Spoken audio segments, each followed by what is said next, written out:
Hello student, welcome to my YouTube channel superior education point. तो सभी विद्यार्थी ध्यान से देखें। आज मैं पढ़ाऊंगा आपको गॉस की प्रमेय की सहायता से अनंत समतल चादर के कारण विद्युत क्षेत्र की तीव्रता ज्ञात करना। तो यदि सभी बच्चों को वीडियो अच्छा लगे, समझ में आए, तो वीडियो को लाइक करें, शेयर करें और चैनल को सब्सक्राइब करें, जिससे आगे आने वाली वीडियो की नोटिफिकेशन आपको मिलती रहेगी। ओके, चलो आइए देखते हैं। क्वेश्चन क्या है हमारा, गॉस की प्रमेय की सहायता से अनंत समतल चादर के कारण विद्युत क्षेत्र की तीव्रता के लिए सूत्र निम्नलिखित कीजिए। ओके, तो यहाँ पे मेन चीज क्या है, गॉस की प्रमेय की सहायता लेनी है, हमें निकालना है अनंत समतल चादर के कारण विद्युत क्षेत्र की तीव्रता। क्या निकालनी है? विद्युत क्षेत्र की तीव्रता किसके कारण? अनंत समतल चादर के कारण। किसकी सहायता से? गॉस की प्रमेय की सहायता से। तो मेन चीज अनंत समतल चादर है, तो यहाँ से हम क्वेश्चन का आंसर निकालने की कोशिश करेंगे, इसके माध्यम से स्टार्ट करेंगे और चित्र बनाएंगे। तो सबसे पहले सभी विद्यार्थी चित्र समझ लें। क्या लिखा है? अनंत समतल चादर। तो माना एक अनंत समतल चादर है जिसका हम चित्र बना लेते हैं।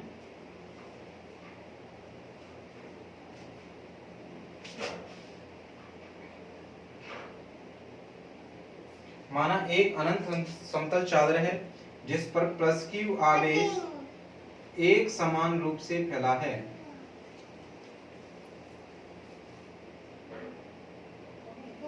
इस चादर से स्मॉल r दूरी पर एक बिंदु P है। एक बिंदु P है, ठीक है, जिस पर हमें विद्युत क्षेत्र की तीव्रता ज्ञात करनी है। इसी प्रकार चादर के दूसरी ओर एक अन्य बिंदु P' है। चादर की दूसरी ओर एक अन्य बिंदु P' है। बिंदु P व P' को मिलाने पर रेखा PPDS प्राप्त होती है। एक रेखा प्राप्त हो जाती है जिसको हम रेखाखंड कह सकते हैं। कौन सी? PP', एक खंड प्राप्त होता है, ठीक है। इस रेखाखंड को अक्ष मानकर एक बेलन खींचते हैं। इस रेखाखंड को अक्ष मानकर एक बेलन खींचते हैं जो बिंदु P व P' से होकर जाता है। ये ठीक है, जो बिंदु P व P' से होकर जाता है, ठीक है। चलो, बिंदु P व P' पर विद्युत क्षेत्र की तीव्रता बाहर की तरफ है। ये तीव्रता, चलो एक बार फिर बता रहा हूं स्टार्टिंग से। माना एक अनंत समतल चादर है जिस पर प्लस क्यू आवेश समान रूप से फैला है। इस चादर से स्मॉल r दूरी पर एक बिंदु P है जिस पर हमें विद्युत क्षेत्र की तीव्रता ज्ञात करनी है। इसी प्रकार इस चादर के दूसरी ओर एक अन्य बिंदु P' है। बिंदु P व P' पर विद्युत क्षेत्र की तीव्रता की दिशा बाहर की तरफ है और बिंदु P व P' को मिलाने पर रेखाखंड P व P' प्राप्त होता है, यहाँ से यहाँ तक, जिसे अक्ष मानकर एक बेलन खींचते हैं या एक बेलन की कल्पना करते हैं जो बिंदु P व P' से होकर जाता है। ओके, आज तो चित्र बन गया होगा आपका। चित्र के अकॉर्डिंग जो लैंग्वेज मैंने बोली अभी वो आपको लिखनी है। चल, क्या लिखेंगे? माना एक अनंत समतल चादर है जिस पर प्लस क्यू आवेश एक समान रूप से फैला है। एक समान रूप से फैला है। इस चादर से स्मॉल r दूरी पर एक बिंदु P है।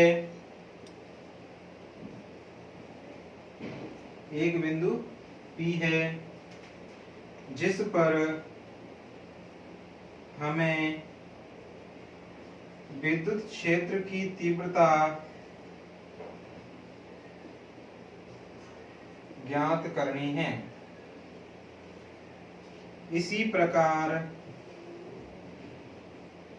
चादर के दूसरी ओर एक अन्य बिंदु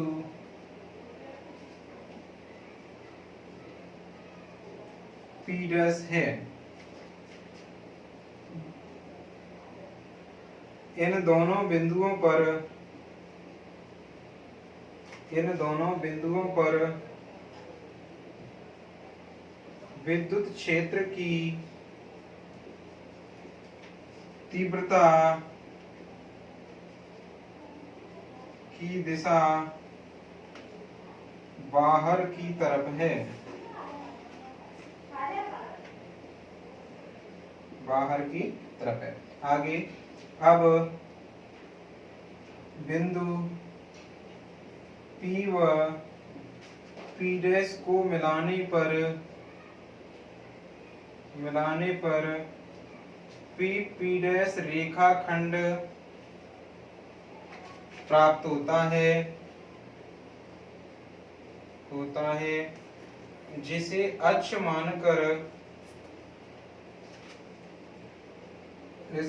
मानकर एक बेलन खींचते हैं।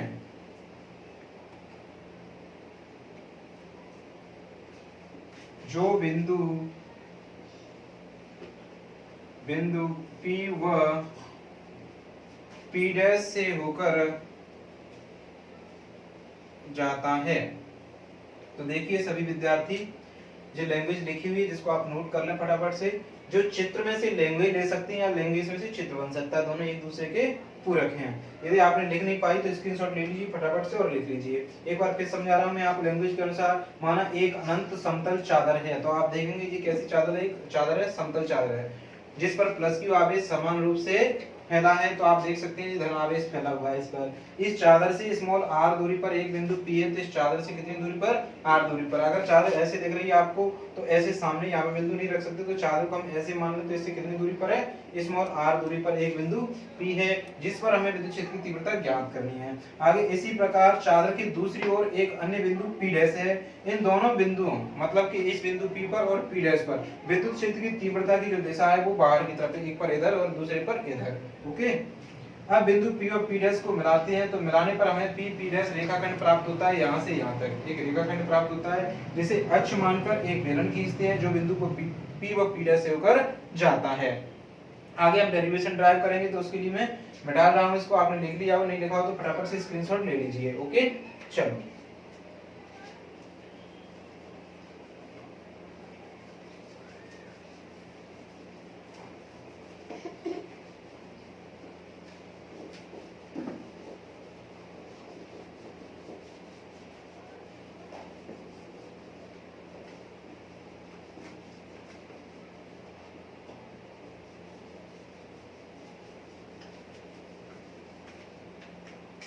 तब हम क्या करेंगे, जैसे ये छोटा पृष्ठ हो गया, ये बेलन है, पूरा बेलन का ये वृत्ताकार पृष्ठ है और ये एक पृष्ठ है। दोनों पृष्ठों से गुजरने वाला विद्युत फ्लक्स निकालेंगे। तो इस पृष्ठ से गुजरने वाला विद्युत फ्लक्स कितना निकल के आएगा, जैसे पिछले क्वेश्चन में आपने पढ़ा था छोटे पृष्ठ के लिए क्या था सूत्र,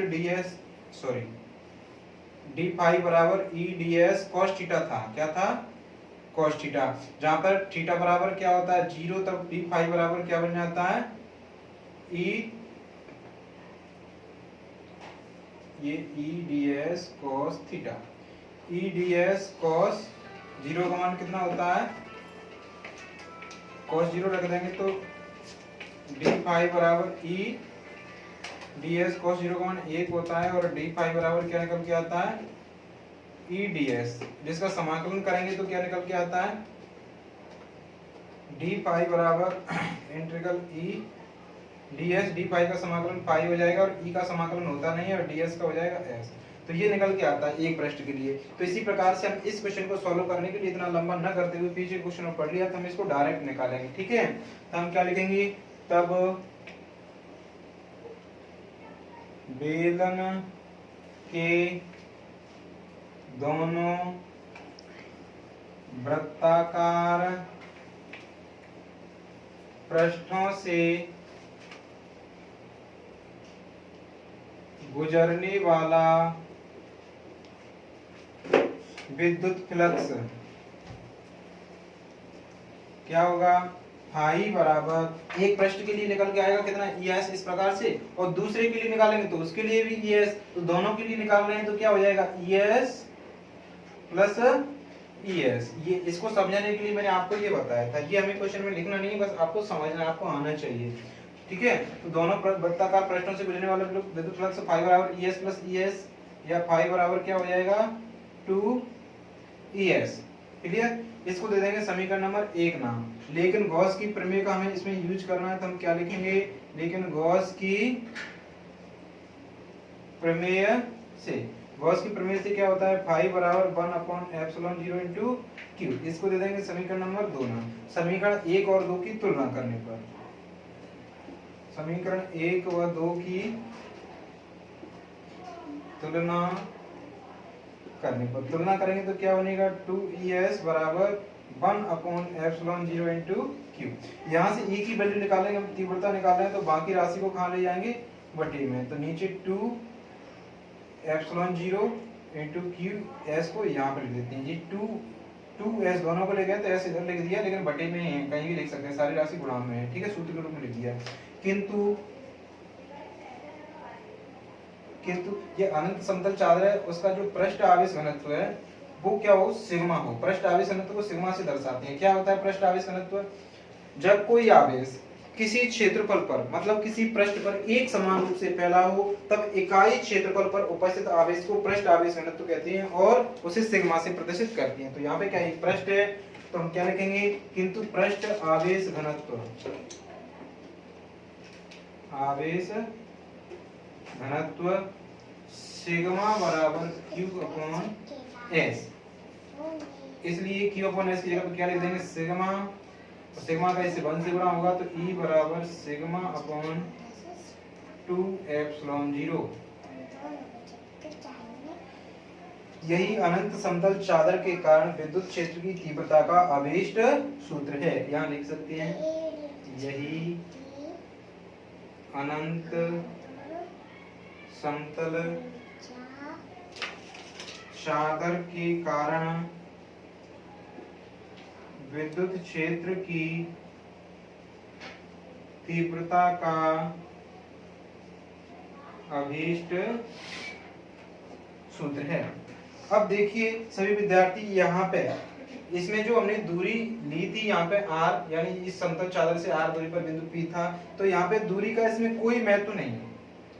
ओके, तो दूरी का कोई महत्व नहीं, मतलब दूरी इसमें है ही नहीं। ठीक है, तो हम क्या लिखेंगे, आगे देखेंगे। इसको साफ कर दे रहा हूं मैं, हमारा क्वेश्चन पूरा हो गया है, बस थोड़ा सा समझा रहा हूं, छोटा सा पॉइंट है इसमें। मींस जो राशि है नहीं और दूरी के शब्दों में देखा है, तो ये विद्युत क्षेत्र की तीव्रता है ना, ये वो क्या है, इस r⁻0 के समानुपाती होती है। ठीक है, इस प्रकार से इसको लिख सकते हैं। यदि कोई संबंध गोटी वगैरह पूछ लिया जाता है उसके लिए। हमारा क्वेश्चन यहाँ तक हो गया। तो ओके फ्रेंड्स, तो यदि सभी विद्यार्थियों को क्वेश्चन समझ में आया है, तो एक बार फिर मैं कह रहा हूँ, वीडियो को लाइक करें, शेयर करें और चैनल को सब्सक्राइब करना न भूलें। और सब्सक्राइब बटन के बगल में जो घंटी है उसको दबाएं, जिससे आगे आने वाली वीडियो की नोटिफिकेशन आपको मिलती रहेगी और हमें अच्छा लगेगा। यदि आपको कोई अन्य क्वेश्चन पूछना है, कुछ डाउट है, कोई बताना है, कोई हेडिंग पूछनी है, अन्य कोई सूत्र पूछना है, समझ में नहीं आया, तो उसके लिए आप कमेंट करके कमेंट बॉक्स में कमेंट भेजें, तो हम उसको देख के आपको बता सकते हैं। ओके, धन्यवाद।